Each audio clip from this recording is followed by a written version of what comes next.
ಪರಿಸರ ಕಾಳಜಿ ಮೆಚ್ಚುವಂತಹದ್ದು.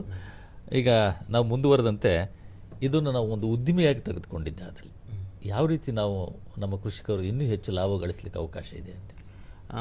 ಜೇನುತುಪ್ಪ ಮತ್ತು ಬೇರೆ ಬೇರೆ ಉತ್ಪನ್ನಗಳು ಇವೆಲ್ಲವನ್ನು ಕೂಡ ನಾವು ಸಂಗ್ರಹಣೆ ಮಾಡಿ ಮಾರಾಟ ಮಾಡೋದ್ರಿಂದ ಹೆಚ್ಚು ಲಾಭದಾಯಕವಾಗಿ ಇದನ್ನು ನಾವು ಜೇನು ಕೃಷಿಯನ್ನು ಕಾಣ್ಬೋದು ನಾವು.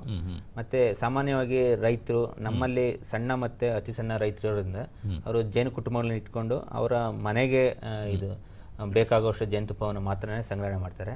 ಅದ್ರ ಜೊತೆಗೆ ಇದು ಇನ್ನೂ ಒಂದಷ್ಟು ಜೇನು ಕುಟುಂಬಗಳನ್ನ ಇಟ್ಕೊಂಡು ಮತ್ತೆ ನಮಗೆ ಜೇನು ಸಾಕಾಣಿಕೆಗೆ ಪ್ರತ್ಯೇಕವಾಗಿ ಏನಾದ್ರೂ ಹೊಲ ತೋಟಗಳು ಬೇಕಾಗಲ್ಲ, ಮತ್ತೆ ಇಷ್ಟೇ ಜಾಗ ಬೇಕು ಅನ್ನೋದು ಬೇಕಾಗಲ್ಲ.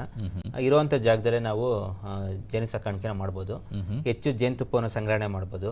ಹಾಗೆ ಒಂದು ಸಹಕಾರ ಸಂಘಗಳನ್ನ ಸ್ಥಾಪನೆ ಮಾಡೋದ್ರಿಂದ ಅಥವಾ FPOಗಳನ್ನ ಸ್ಥಾಪನೆ ಮಾಡೋದ್ರಿಂದ ಅನೇಕ ರೈತರು ಒಟ್ಟೊಟ್ಟಾಗಿ ಇದು ಒಂದು ಕಡೆ ಸಂಘಟಿತರ ಕೆಲಸ ಮಾಡಿದ್ದೆ ಅದರಲ್ಲಿ ಹೆಚ್ಚಿನ ಆದಾಯ ಪಡೆಯಲಿಕ್ಕೆ ಅವಕಾಶ ಇದೆ ಅಂತೇಳಿ ಇದೀಗ ಹಾಸನದಿಂದ ರಮೇಶ್ ಅವರು ಕರೆ ಮಾಡಿದ್ದಾರೆ. ರಮೇಶ್ ಅವರೇ ನಮಸ್ಕಾರ. ಸರ್ ನಮಸ್ಕಾರ ಸರ್, ಚೆನ್ನಾಗಿರೋದ? ರಮೇಶ್ ಅವರೇ ನಮಸ್ಕಾರ, ಪ್ರಶ್ನೆ ಕೇಳಿ. ಸರ್ ನಾನು ಹುರುಳಿಯಿಂದ. ರಮೇಶ್ ಅವರೇ ನಮಸ್ಕಾರ, ಪ್ರಶ್ನೆ ಕೇಳಿ. ಸರ್ ಸರ್ ನಮಸ್ಕಾರ ಸರ್. ನಮಸ್ತೆ, ಕೇಳಿ. ಸರ್ ನಮ್ದು ಒಂದು 6 ಪೆಟ್ಟಿಗೆ ಐತೆ, ಒಂದು 3 ವರ್ಷದಿಂದ ಮಡಿಕೊಂಡಿದ್ದೀನಿ. ಸರ್ ನಮ್ದು ಏನಿಲ್ಲ, ಈಗ ಬೇಸಿಗೆ ಟೈಮಲ್ಲಿ ಸ್ವಲ್ಪ ಆಹಾರ ಕೊರತೆ ಆಗುತ್ತೆ, ಅದಕ್ಕೆ ಇದು ಸಕ್ಕರೆ ಪಾಕ ಮಾಡಬಹುದು ಸರ್? ಈಗ ಆಹಾರದ ಕೊರತೆ ಇರೋವಂಥದ್ದು ಕೆಲವು ಕಡೆ ಈಗೆಲ್ಲ ಎಲೆಗಳು ಉದುರುತ್ತಿರೋವಂಥ ಒಂದು ಸಂದರ್ಭ ನಾವು ನೋಡ್ತಿದ್ವಿ. ಇನ್ನೇನೊಂದು 1 ವಾರ 2 ವಾರದಲ್ಲಿ ನಮಗೆ ಮತ್ತೆ ಚಿಗುರು ಬಂದು ಹೂವುಗಳು ಬರ್ತಿದ್ದಾವೆ. ಈಗಾಗಲೇ ಕೆಲವು ಕಡೆ ಆಗಲೇ ಹೊಂಗೆ ಎಲ್ಲ ಹೂವು ಬಂದಿದ್ದಾವೆ. ಆದರೆ ಬಿಸಿಲು ಜಾಸ್ತಿ ಇರೋದ್ರಿಂದ ನಾವು ಒಂದು ಸ್ವಲ್ಪ ಜೇನು ಕುಟುಂಬಗಳ ನಿರ್ವಹಣೆ ಕೂಡ ನಾವು ಚೆನ್ನಾಗಿ ನೋಡ್ಕೋಬೇಕಾಗತ್ತೆ. ತಣ್ಣನೆ ಪ್ರದೇಶದಲ್ಲಿ ಇಡಬೇಕು, ನೆರಳಿರೋಂಥ ಪ್ರದೇಶದಲ್ಲೇ ಗೂಡನ್ನು ಇಡಬೇಕು. ಹಾಗೆ ಇದು ಆಹಾರ ಕೊರತೆ ಇದ್ದಂಥ ಸಂದರ್ಭದಲ್ಲಿ ಸಕ್ಕರೆ ಪಾಕವನ್ನು ಮಾಡಿ ಕೊಡಬೇಕು.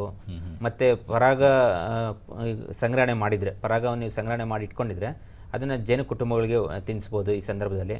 ಅಥವಾ ಪರಾಗದ ಪೂರಕಗಳಾಗಿ ನಾವು ಒಂದಷ್ಟು ಪರಾಗ ಪೂರಕಗಳನ್ನ ನಾವು ಅಭಿವೃದ್ಧಿಪಡಿಸಿದ್ದೀವಿ ಯೂನಿವರ್ಸಿಟಿಯಿಂದ. ಅವನು ಕೂಡ ನಾವು ಜೇನು ಕುಟುಂಬಗಳಿಗೆ ನಾವು ಉಣಬಡಿಸೋದ್ರಿಂದ ಜೇನು ಕುಟುಂಬವನ್ನು ನಾವು ಉಳಿಸ್ಕೋಬಹುದು. ಅಂದರೆ ಈ ಒಂದು ಸಂದರ್ಭದಲ್ಲಿಯೂ ಸಹ ಅವುಗಳನ್ನ ಉಳಿಸಬಹುದು ಅಂತೇಳಿ ಈಗ ತಾವು ಹೇಳ್ತಾ ಇದ್ರಿ ಪರಾಗ ಅಂತೇಳಿ. ಪರಾಗವೂ ಸಹ ಒಂದು ಉಪ ಉತ್ಪನ್ನ ಹೌದು ಅಲ್ವಾ? ಅದನ್ನು ಸಹ ನಾವು ಬಳಕೆ ಮಾಡ್ಬೋದು. ಹೌದು, ಅದು ಸಂಗ್ರಹಣೆ ಮಾಡೋದು ಕೂಡ ನಮ್ಮಲ್ಲಿ ಸಾಧ್ಯ ಇದೆ. ಇದು ಪರಾಗದ ಬಲೆಗಳು ಅಂತ ಬರ್ತವೆ, ಪೋಲನ್ ಟ್ರ್ಯಾಪ್ಸ್ ಅಂತ ಕರಿತೀವಿ. ಅದು ಸಿಗುತ್ತೆ ನಮ್ಮ GK ಕೆಲವು ಸಿಗುತ್ತೆ, ಬೇರೆ ಬೇರೆ ಕಂಪ್ನಿಗಳಲ್ಲೂ ಸಿಗ್ತವೆ. ಸೊ ಅದನ್ನು ತಗೊಬಂದು ನಾವು ಜೇನು ಕುಟುಂಬದ ಪ್ರವೇಶ ದ್ವಾರದಲ್ಲಿ ಮುಖ್ಯ ದ್ವಾರದಲ್ಲಿ ನಾವು ಇಟ್ಟಾಗ ಜೇನುಗಳು ಕಾಲಲ್ಲಿ ಪರಾಗವನ್ನು ತುಂಬಿಸ್ಕೊ ಬರ್ತವೆ. ಅವು ಕಾಲಿಂದ ಒಳಗಡೆ ಹೋಗ್ಬೇಕಾರೆ ಆ ಪರಾಗ ಏನಾಗ್ತಂದ್ರೆ ಅದನ್ನ ಕೆಳಗಡೆ ಬಿದ್ದು ಒಂದು ಕಡೆಗೆ ಸಂಗ್ರಹಣೆ ಆಗುತ್ತೆ. ಈ ಥರ ಪರಾಗವನ್ನು ಕೂಡ ನಾವು ಅಂದರೆ ಆಹಾರ ಕೊರತೆ ಇದ್ದಾಗ ನಾವು ಪುನಃ ನಾವು ಕುಟುಂಬಕ್ಕೆ ನಾವು ಕೊಡ್ಬೋದು. ಅಥವಾ ಪರಾಗವನ್ನು ಕೂಡ ಸಂಗ್ರಹಣೆ ಮಾಡ್ಬೋದು. ಅಂದರೆ ಇದು ಪ್ರೋಟೀನ್ ತುಂಬ ರಿಚ್ ಇರೋದ್ರಿಂದ ನಾವು ಅದನ್ನು ಪೋಲನ್ ಟ್ಯಾಬ್ಲೆಟ್ಸ್ ಥರ ಇದು ಇದನ್ನು ಸಹ ಒಂದು ಉಪ ಉತ್ಪನ್ನ ಆಗಿ ನಾವು ಸಂಗ್ರಹಣೆ ಮಾಡಿ ಮಾರಾಟವನ್ನು ಮಾಡ್ಬೋದು. ಇದೀಗ ಮಧುಗಿರಿಯಿಂದ ನಾಗರಾಜ್